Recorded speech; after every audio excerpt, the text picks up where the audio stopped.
I'm Jason Kander, and Senator Blunt has been attacking me on guns.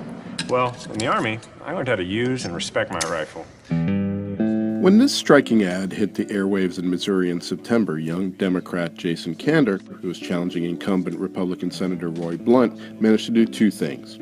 First, he went viral on social media, and second, he changed the conversation on guns in a state that is both one of the most Republican in the U.S.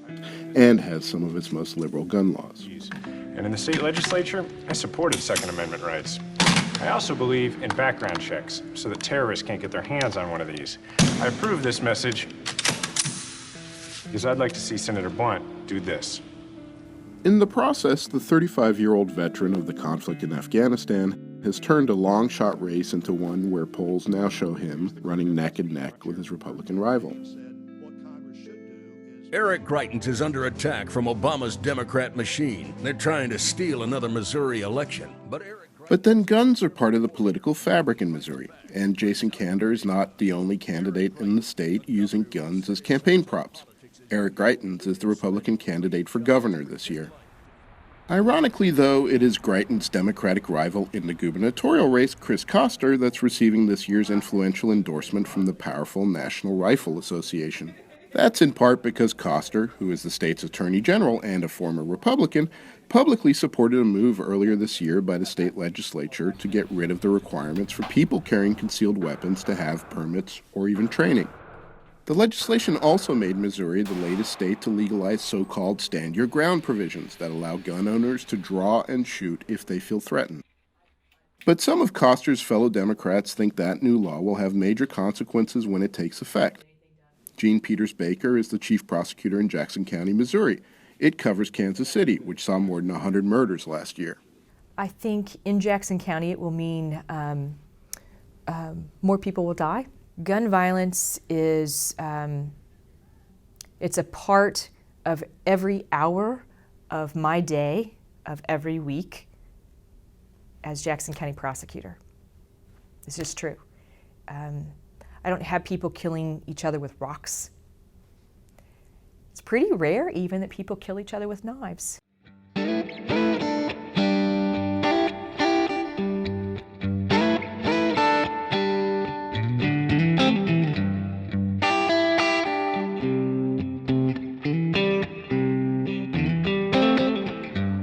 At Show Me Shooters, a gun shop and shooting range on the outskirts of Kansas City, business is brisk these days.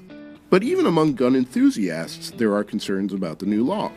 Don Pine is a retired law enforcement officer and instructor who teaches courses on how to carry a concealed weapon. The course used to be compulsory if you wanted to get a permit. He has seen a dramatic fall off in the number of people taking those courses since the new law passed. I don't particularly like it. It doesn't require any training. Are we not going to require training to get a driver's license? Can you become a doctor now and do surgery and not have to pass some kind of a board?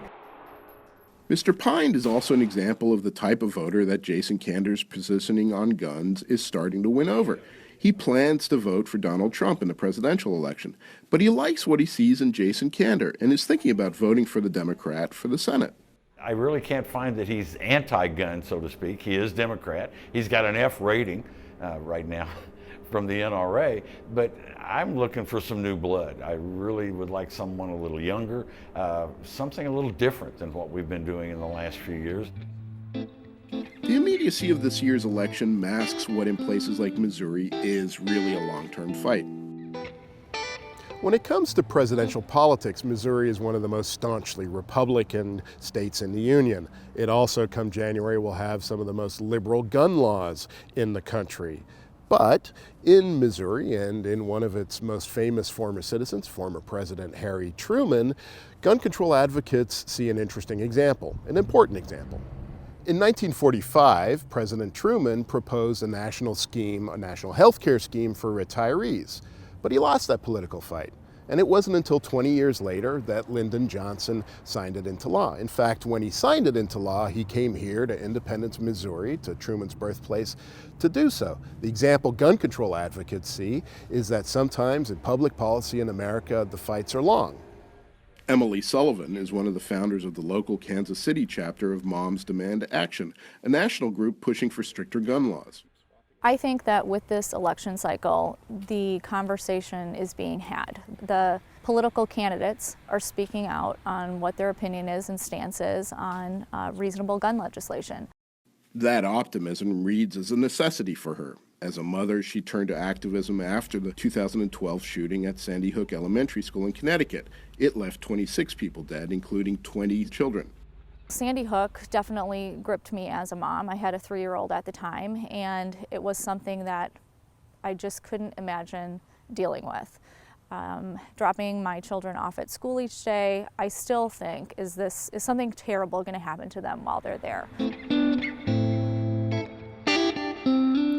But while those pursuing stricter gun control laws continue their fight and express hope that politicians like Hillary Clinton can help them win it, the reality is that for many politicians in places like Missouri, the political incentives and the constituencies that they are pursuing lie in the other direction.